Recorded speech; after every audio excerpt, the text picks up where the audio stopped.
Hey guys, I'm Meteorologist Chris Tomer. Let's talk some mountain weather here, and we're rolling on with this forecast of a pattern change. It's still on track here for this weekend, and actually I'm starting to extend it out just a little bit. I'd mentioned the idea of a second lobe coming south, and so that we could have one that sweeps through, one trough between 1022 and 1024, and maybe a second trough that swings in across the west, 26, 27, and 28. So that's a possibility.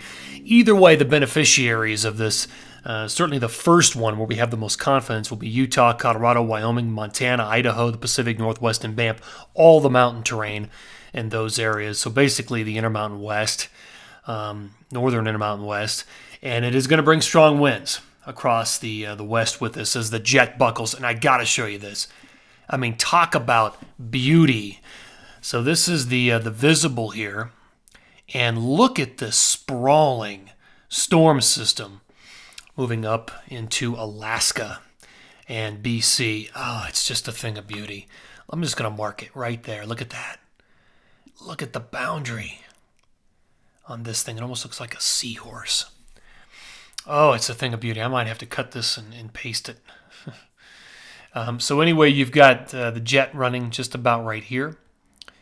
There may be a little bit of a pinch or a branching here, but it's coming up over the top and protecting the west with a large ridge of high pressure. Let me mark the ridge. Okay, so it's kind of like right in here. So the whole point of this is that all of this energy that's running up in here is going to help to break down this high, and eventually this will come up over the top and move this high or dislodge it and move it out back over the Pacific Ocean, and that will set the stage for the pattern change. In fact, I wrote about it this morning on my blog, christomer.com. First big mountain snow of the season, an update to this. I'll have to go in and answer those 3 comments. In fact, maybe we'll just do that live. So I always have my Tomer's Take, just a quick glance at kind of the bullet points. Please subscribe to this if you haven't. But there's the setup. I just talked about it with the parade of storms. Here's the change. So ultimately, this is what it would look like with the first lobe or first trough and buckling of the jet. This is 10, 22, 23, 24 roughly. And you can see big low sitting across the west that has dislodged the high and moved it back out over the Pacific. Big high sitting out over the east. And that's interesting because it's a complete flip-flop of what we're seeing right now. Right now there's a big low out over the east and the Great Lakes. Now that's going to change. The big low is going to be sitting out here over the west. I also looked at forecast wind gusts. I did Quandary, one of the more popular shoulder season winter climbs here in Colorado skis. You can see the winds over the weekend.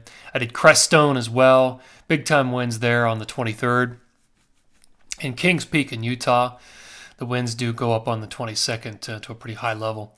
And then I went into sort of the future radar images. I've got that loaded in high res. So let me just show you that.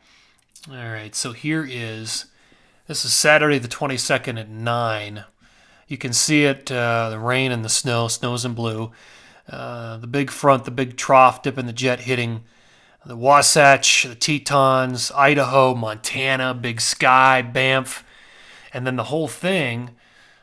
This is, let's see, that's 9 on Saturday.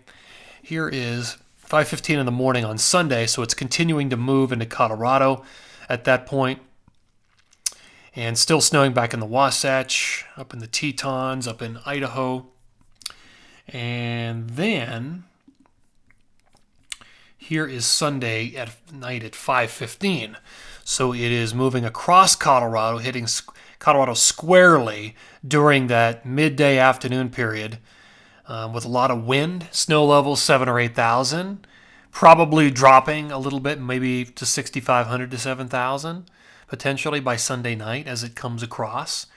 But even on this, notice up in the Pacific Northwest, the next lobe, the next storm, the next low pressure. You can see it hitting BC and the Pacific Northwest. That may be the next one that rotates in 26, 27, 28 across the Intermountain West. In fact, let me go up here and show you the GFS interpretation of some of this.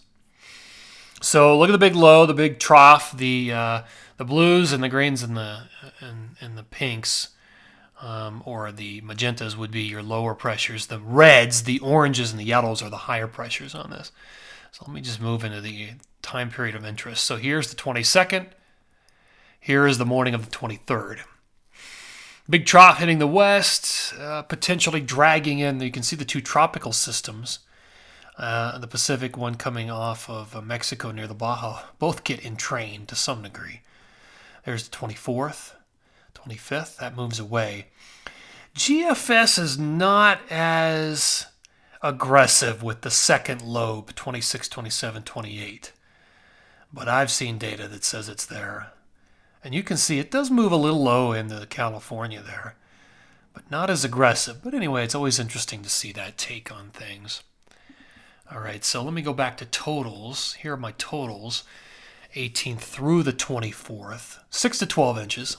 A lot of places. That covers a lot of places. Utah, Colorado, Wyoming, Idaho, Montana, Pacific Northwest, BC, and Banff. Of course, there are places that will get more and a little bit less.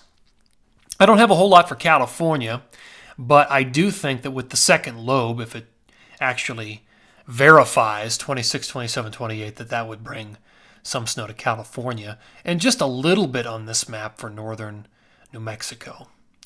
So that is the way it looks right now. We've got some still good action on the horizon. I'll keep things updated here throughout the week. Always appreciate you guys tuning in. Take care.